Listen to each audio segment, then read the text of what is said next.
بسم اللہ الرحمن الرحیم۔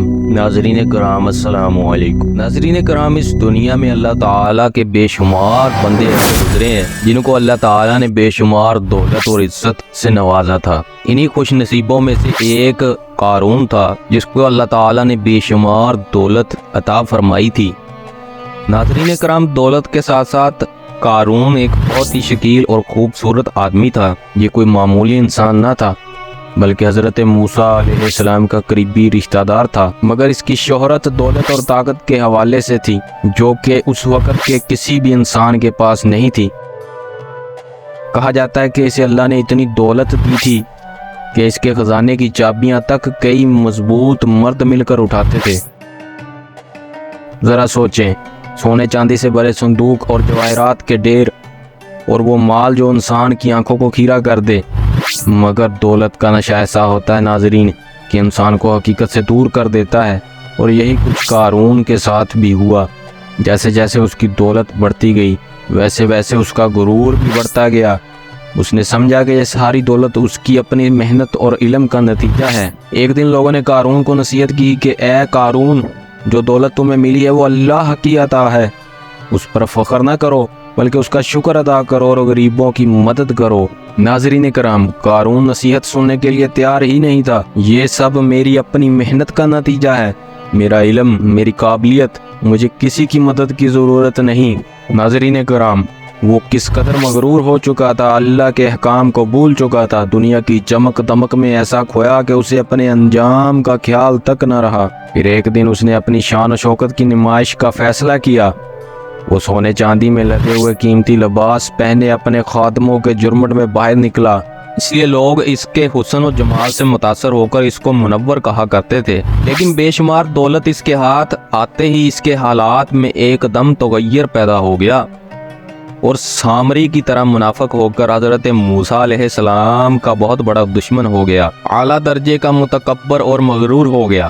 ناظرین محترم، جب زکوٰۃ کا حکم نازل ہوا تو اس نے حضرت موسیٰ علیہ السلام کے روبرو عہد کیا کہ وہ اپنے تمام مالوں میں سے 1000واں حصہ زکوٰۃ نکالے گا، مگر جب اس نے مالوں کا حساب لگایا تو ایک بہت بڑی رقم زکوٰۃ کی نکلی۔ یہ دیکھ کر اس پر ایک دم حرص و بخل کا بھوت سوار ہو گیا اور وہ نہ صرف زکوٰۃ کا منکر ہو گیا بلکہ عام طور پر بنی اسرائیل کو بہکانے لگا کہ حضرت موسیٰ علیہ السلام اس بہانے تمہارے مالوں کو لے لینا چاہتے ہیں۔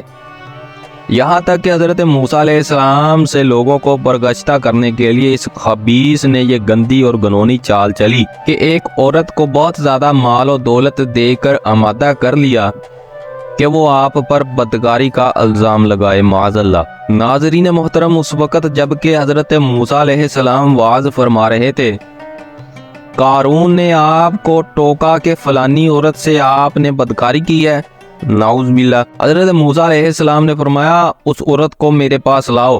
چنانچہ وہ عورت بلائی گئی۔ حضرت موسیٰ علیہ السلام نے فرمایا، اے عورت، اس اللہ کی قسم جس نے بنی اسرائیل کے لیے پہاڑ کو پھاڑ دیا اور عافیت اور سلامتی کے ساتھ دریا کے پار کرا کر فرعون سے نجات دی، سچ سچ کہہ دے کہ واقعہ کیا ہے۔ حضرت موسیٰ علیہ السلام کے جلال سے عورت سہم کر کانپنے لگی اور اس نے مجمع عام میں صاف صاف کہہ دیا کہ اے اللہ کے نبی، مجھ کو قارون نے کثیر دولت دے کر آپ پر بہتان لگانے کے لیے آمادہ کیا ہے۔ ناظرین کرام، اس وقت حضرت موسیٰ علیہ السلام آبدیدہ ہو کر سجدہ شکر میں گر پڑے اور بحالت سجدہ آپ نے یہ دعا مانگی کہ یا اللہ، قارون پر اپنا قہر و غضب نازل فرما دے۔ پھر آپ نے مجمع سے فرمایا جو قارون کا ساتھی ہو وہ قارون کے ساتھ صحرا رہے اور جو میرا ساتھی ہو وہ قارون سے جدا ہو جائے۔ چنانچہ دو خبیثوں کے سوا تمام بنی اسرائیل قارون سے الگ ہو گئے۔ پھر حضرت موسیٰ علیہ السلام نے زمین کو حکم دیا کہ اے زمین، تو اس کو پکڑ لے۔ تو قارون ایک دم گھٹنوں تک زمین میں دھس گیا۔ پھر آپ نے دوبارہ زمین سے یہی فرمایا تو وہ کمر تک زمین میں دھس گیا۔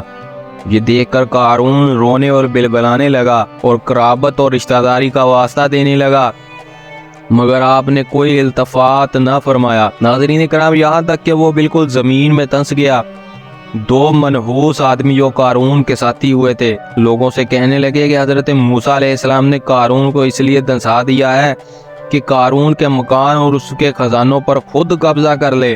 ناظرین کرام، تو آپ نے اللہ تعالیٰ سے دعا مانگی کہ قارون کا مکان اور اس کا خزانہ بھی زمین میں دھس جائے۔ چنانچہ قارون کا مکان جو سونے کا تھا اور اس کا سارا خزانہ سبھی زمین میں دھس گئے۔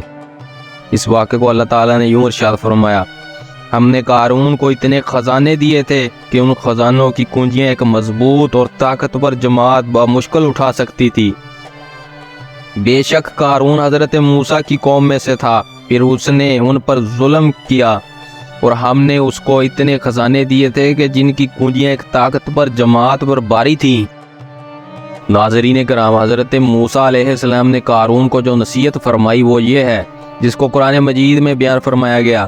اسی خیر خواہی والی نصیحت کو سن کر قارون حضرت موسیٰ علیہ السلام کا دشمن ہو گیا، جو حضرت موسیٰ علیہ السلام کے ساتھ ساتھ ساری قوم قارون کو سناتی رہی کہ جب قارون سے اس کی قوم نے کہا اترا کر مت چل، بے شک اللہ اترانے والوں کو پسند نہیں فرماتا۔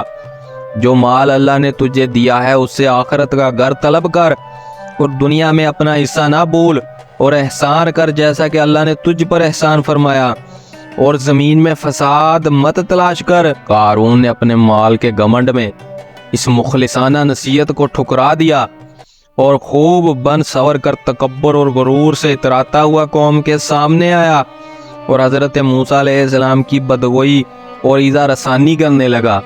اس کا نتیجہ کیا ہوا اس کو قرآن کی زبان سے سنیے اور خدا کی اس قاہرانہ گرفت پر خوف الہی سے تھر تھراتے رہیے۔